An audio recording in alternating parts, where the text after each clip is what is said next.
Halo semuanya, gimana kabarnya? Semoga dalam lindungan Tuhan Yang Maha Esa.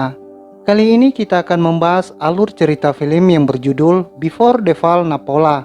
Diangkat dari kisah nyata dan rilisan Jerman pada tahun 2004. Film ini menceritakan tentang kehidupan sekolah elit partai Nazi. Para pemuda berbakat Jerman dibentuk untuk menjadi prajurit elit militer dan dipersiapkan menjadi tokoh politik Nazi. Oke, tanpa banyak basa-basi kita masuk ke alur ceritanya.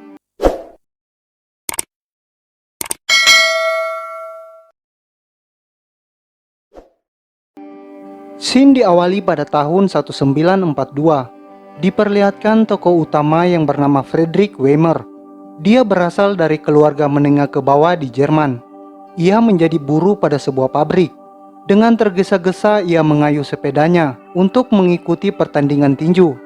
Pada saat itu sekolah tinjunya akan melawan murid dari Napola, sekolah elit milik Nazi. Meskipun bisa menang, tapi Friedrich tidak berani membuat lawannya KO.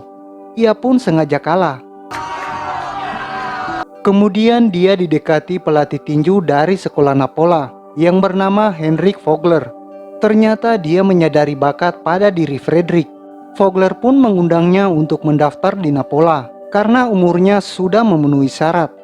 Keesokan harinya Friedrich datang untuk mengikuti seleksi di Napola. Di situ ia harus mengikuti tes kesehatan dan juga uji ketangkasan. Napola adalah sekolah bergengsi milik Nazi. Tujuannya untuk mempersiapkan pemimpin masa depan. Dengan bakat dan fisiknya yang mendukung, akhirnya ia pun diterima. Tapi ternyata ayahnya sangat menentang ideologi Nazi. Sang ayah tidak menyetujuinya bersekolah di sana. Friedrich menjelaskan kalau ini adalah kesempatan emas baginya untuk mendapatkan kehidupan yang lebih baik. Friedrich pun memberontak. Dia memaksa pergi ke sekolah tersebut tanpa seizin ayahnya. Dan jika ayahnya menariknya dari sekolah itu, ia mengancam akan melaporkan ayahnya atas semua yang telah dikatakannya terhadap Nazi. Durhaka. Dengan menumpang mobil Grab, ia akhirnya sampai di Napola, sekolah tempat Friedrich ingin mengubah nasibnya. Sekolah itu terletak pada kastil di sekolah Allenstein. Semua murid diantar oleh orang tuanya, kecuali Friedrich yang pergi ke sana dengan surat izin bertanda tangan ayahnya yang ia palsukan. Tapi itu tidak menjadi masalah baginya. Setelah mendapat seragamnya, Friedrich pun diperkenalkan dan diantar oleh Christoph ke kamarnya. Seperti akademi pada umumnya, terdapat banyak peraturan ketat di sana, termasuk dalam penataan barang pribadi. Friedrich memakai seragam Nazi dengan rasa bangga. Dia pun mengikuti upacara penyambutan Tahun Baru 1942. Di situ mereka semua didoktrin bahwa mereka akan menjadi pemimpin masa depan dalam 1000 tahun. Mereka akan ditempa menjadi perhiasan yang berharga. Di saat kemenangan diraih, Jerman akan membutuhkan banyak pemimpin baru, partai penguasa di seluruh dunia. Upacara itu ditutup dengan menyanyikan lagu kebangsaan mereka. Setelah itu, Friedrich pun diperkenalkan dengan teman-teman sekamarnya oleh Christoph, yaitu Wilhelm, Jaden, dan Sigi. Di sekolah itu ternyata ada sistem senioritas. Dia adalah jauher. Dia ditugaskan untuk mengawasi para juniornya. Friedrich cukup terkenal karena bakatnya. Dia pun menjadi sasaran empuk untuk dipelonco. Tapi Friedrich dilindungi oleh pelatih tinjunya yang merekomendasikannya ke sekolah itu. Malam harinya dari jendela, ia melihat kedatangan murid baru. Dia adalah Albert, anak dari petinggi Napola, sekaligus petinggi partai. Dia baru saja masuk ke Napola Allenstein. Albert dan Friedrich dengan cepat menjadi akrab. Pagi harinya mereka mengikuti pelajaran olahraga. Jauher yang mengontrol kamar juniornya melaporkan pada instruktur bahwa salah satu muridnya yaitu Gladen telah ngompol. Sepertinya ia sudah sering ngompol dan memiliki masalah dengan itu. Instruktur itu pun mempermalukannya di depan teman-temannya. Gladen disuruh untuk mengencingi kasurnya sendiri, sementara teman-temannya harus dihukum jika Gladen menolaknya. Saat makan siang, kepala sekolah Napola memperkenalkan Albert ke semua murid. karena ia merupakan anak dari pemimpin partai Nazi yang bernama Heinrich Stein.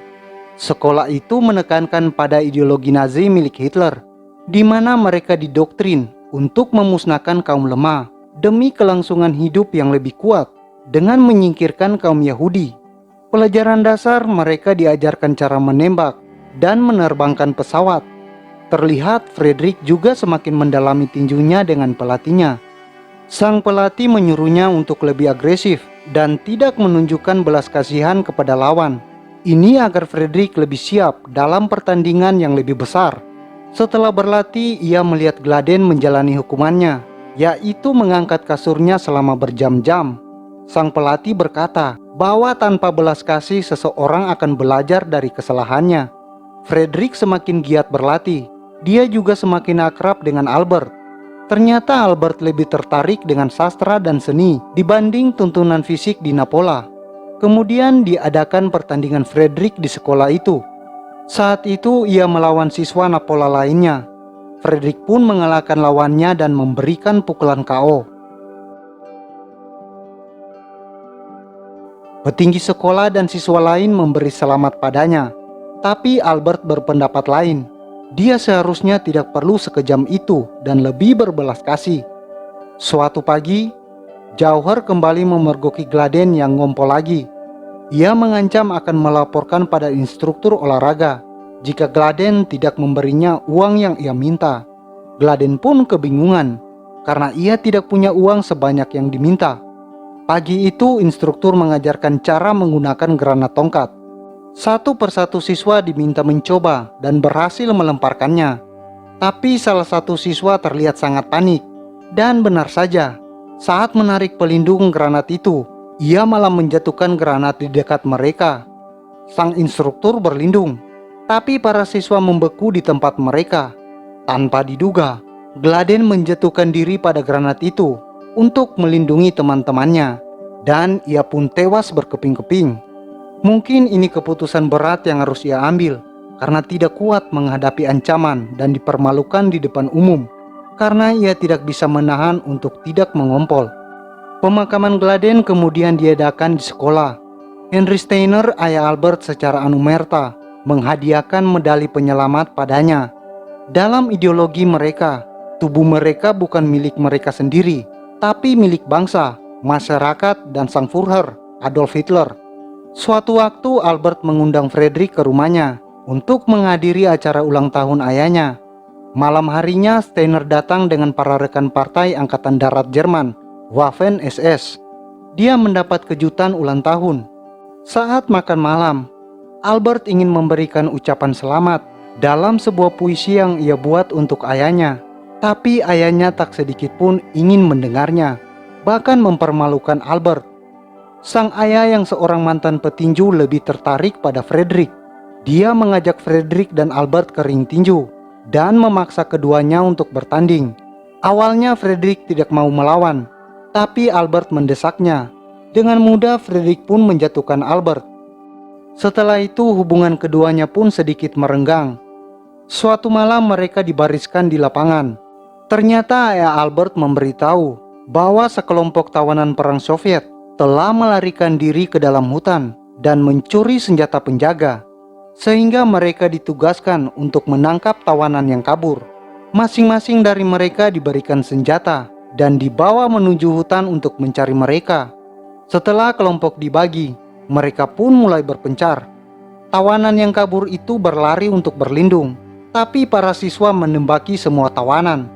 Setelah didekati, ternyata mereka semua tak bersenjata dan hanya anak-anak dengan umur tak jauh lagi dari mereka. Albert yang panik dengan sia-sia mencoba menyelamatkan salah satu anak laki-laki itu.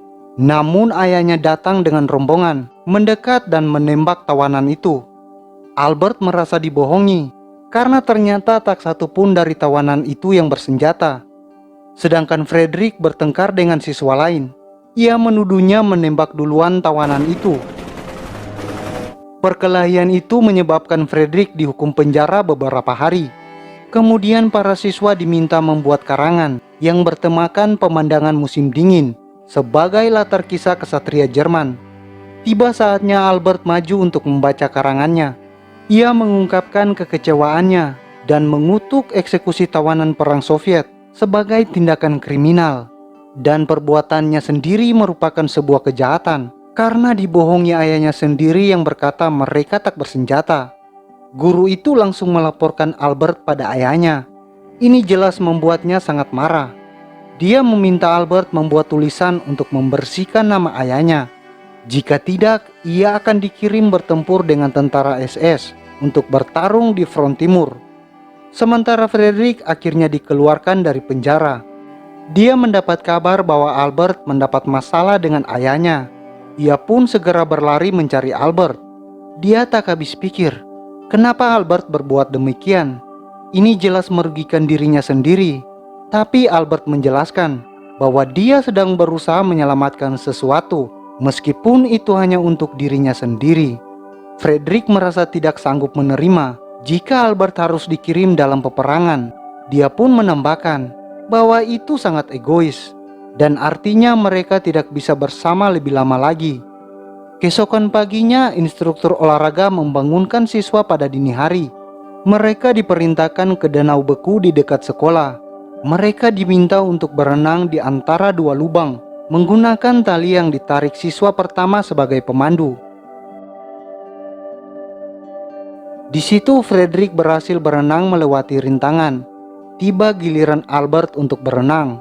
Saat sampai di tengah, Albert berhenti dan mulai merenung. Sadar bahwa sahabatnya tidak berenang, Frederick memanggil Albert dari atas. Tiba-tiba Albert melepaskan pegangannya. Dia mengakhiri hidupnya dengan menenggelamkan diri di sebuah danau beku nan sunyi. Frederick berusaha memecahkan es, tapi ia sadar bahwa usahanya sudah terlambat. Ia tak menyangka sahabatnya akan berbuat demikian. Dia sangat kehilangan. Ia pun menulis berita kematian Albert dan diberikan kepada kepala sekolah untuk diberitakan pada berita sekolah. Tapi kepala sekolah itu menolak dengan alasan tidak ada tempat bagi siswa manapun yang meninggal karena bunuh diri dan bukan karena perjuangan atas Führer, tanah air, dan partai. Jadi dia tidak layak masuk dalam berita perjuangan sekolah militer. Kepala sekolah juga menambahkan, orang tua Albert meyakini Frederick memiliki andil pada kematiannya karena sikap Albert yang berubah drastis setelah bertemu dengannya. Kepala sekolah mengingatkan bahwa pertandingan tinju melawan sekolah Napola lain yang menentukan masa depannya di sekolah. Dan hanya itulah harapan terakhirnya. Hari pertandingan pun tiba. Frederick mengalahkan lawannya, tetapi ia tidak memberikan pukulan pamungkasnya. Ia malah berdiri dengan tenang. Saat itulah lawannya meninju mengalahkan dirinya. Ini membuat pelatih dan para petinggi sekolah kecewa akan dirinya. Dengan wajah babak belur, Frederick menghadap kepala sekolah. Dia diminta melepaskan semua pakaian yang diberikan sekolah. Frederick dikeluarkan dan diusir dari sekolah dengan pakaian musim panas yang dia pakai saat pertama kali ke Napola. Frederick dihempas keluar dari gerbang Napola.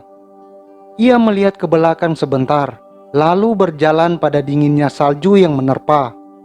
Dan film pun tamat. Dijelaskan hingga 1945, ada lebih 40 sekolah Napola Nazi di dalam wilayah Jerman dengan lebih dari 15.000 siswa. Saat perang telah berakhir, sekolah itu pun ikut lenyap. Selama perjuangan, banyak dari mereka dikirim untuk berperang. Para siswa yang fanatik dan dibutakan oleh doktrin bertahun-tahun. Mereka melakukan banyak perlawanan sengit kepada pasukan sekutu. Ini menyebabkan kematian setengah dari mereka. Dari film ini kita mendapat pelajaran. Faham fasis jangan diikuti. Tapi ada yang sedikit mengganjal di hati Mimin. Apa Frederick dan Albert homreng? Tapi untunglah Frederick hanya diusir, tidak sampai dibunuh. Oke, sampai jumpa di alur cerita berikutnya.